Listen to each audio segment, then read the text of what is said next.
Baik anak-anak, kita akan belajar tema 1, selamatkan makhluk hidup. Subtema 1, tumbuhan sahabatku, pembelajaran 4. Banyak makhluk hidup yang memerlukan tumbuhan. Lalu apa sajakah manfaat tumbuhan bagi makhluk hidup? Yang pertama, manfaat tumbuhan sangat penting, yaitu tumbuhan penghasil oksigen. Yang kedua, tumbuhan sebagai penghasil makanan. Tumbuhan sebagai penangkap zat pencemar udara atau limbah industri. Tumbuhan sebagai pelindung dari erosi dan abrasi. Nah, anak-anak, di dalam pembelajaran 1 kemarin, kita sudah membaca teks mengenai bagaimana jagung berkembang biak. Nah, anak-anak, coba kalian ingat kembali ide pokok dan kesimpulan yang pernah kita bahas. Apakah kalian tahu ciri-ciri kesimpulan dan cara membuatnya? Ya anak-anak, ciri-ciri kesimpulan yang pertama adalah 1.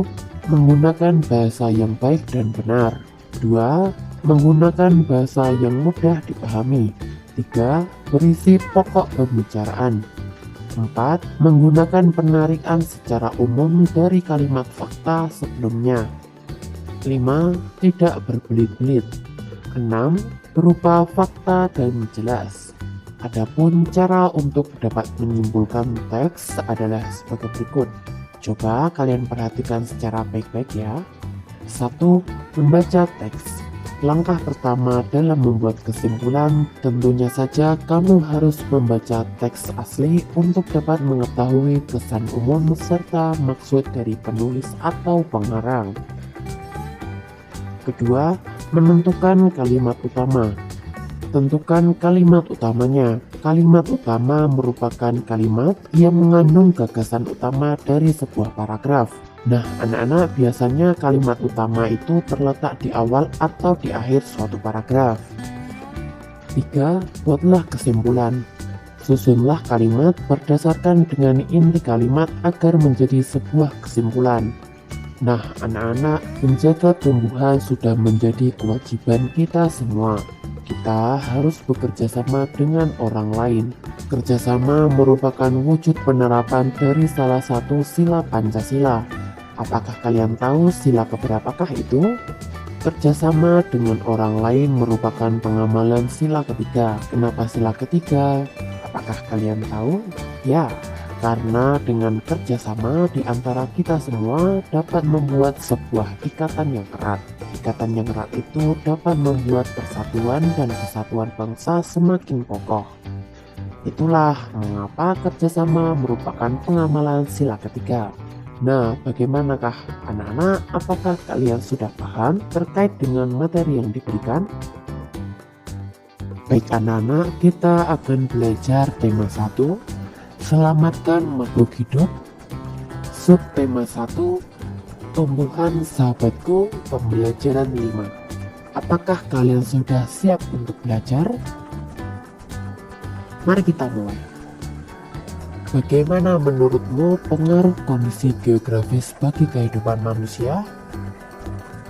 Ayo, mari kita pelajari lebih lanjut. Dalam pembelajaran 1 kemarin, kita sudah belajar tentang negara-negara ASEAN. Tahukah kamu bahwa sebagian besar kawasan Asia Tenggara beriklim tropis dengan curah hujan yang tinggi dan suhu udara panas? Hutan tropis di Asia Tenggara memiliki beraneka ragam flora dan fauna. Apa itu hutan tropis? Nah, anak-anak, apakah kalian mengetahui? Hutan hujan tropis adalah hutan yang terletak di daerah tropis dengan curah hujan yang tinggi sepanjang tahun. Intensitas hujan berkisar antara 1.800 sampai 2.000 mm per tahun. Tingkat kelembapan hutan ini sangat tinggi, dengan rata-rata RH mencapai 80% atau lebih.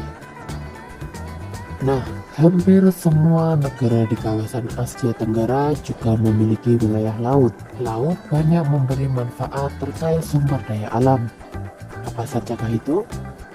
1. Ikan dan hasil laut lainnya. 2. Jalur transportasi air. Ketiga, objek wisata. Dan keempat, bahan tambang seperti minyak dan gas bumi. Hutan tropis di sebagian besar wilayah Asia Tenggara menghasilkan kayu yang sangat bermanfaat bagi penduduknya. Sebagian dari mereka memanfaatkan kayu untuk dibuat patung. Pada pembelajaran 2 kemarin, kamu sudah membuat patung sederhana. Coba sekarang ambillah bahan patungmu itu. Dan kali ini coba kamu membuat dengan model sederhana yang lain. Langkahnya sama dengan seperti yang kamu lakukan kemarin ya anak-anak. Baik anak-anak, kita lanjutkan pembelajaran tema 1. Selamatkan makhluk hidup. Subtema 1, tumbuhan sahabatku. Pembelajaran 6. Nah anak-anak, tumbuhan merupakan sumber kehidupan bagi manusia dan hewan di muka bumi ini.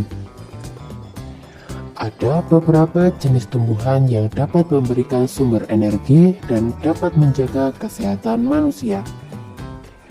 Dengan adanya sumber energi dari tumbuhan, kamu dapat melakukan aktivitas sehari-hari. Sudahkah kamu membekali tubuh dengan menu sarapan yang sehat tadi pagi?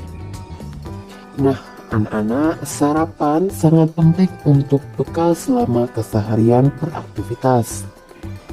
Kamu dapat memanfaatkan gizi dari tumbuhan melalui makanan yang disantap sehari-hari. Teks berikut memberikan informasi bahwa tumbuhan sangat penting untuk tubuh kita. Coba kalian baca teks yang berjudul Tumbuhan Sumber Karbohidrat, Protein, dan Vitamin secara seksama. Dalam sebuah paragraf terdapat ide pokok dan kesimpulan. Manusia dan hewan memerlukan makanan untuk melakukan aktivitas sehari-hari. Kesimpulannya adalah manusia dan hewan memerlukan makanan. Dalam paragraf kedua, ide pokoknya adalah manusia dan hewan juga memerlukan makanan yang cukup mengandung protein untuk pertumbuhan. Kesimpulannya adalah protein sangat penting bagi manusia dan hewan. Dan pada paragraf ketiga, ide pokoknya adalah manusia membutuhkan jenis makanan yang mengandung vitamin. Kesimpulannya adalah vitamin sangat penting bagi manusia.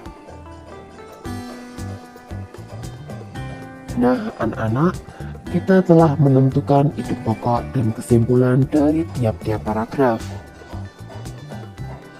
Sekarang kita gabungkan kesimpulan pada paragraf 1, 2, dan 3.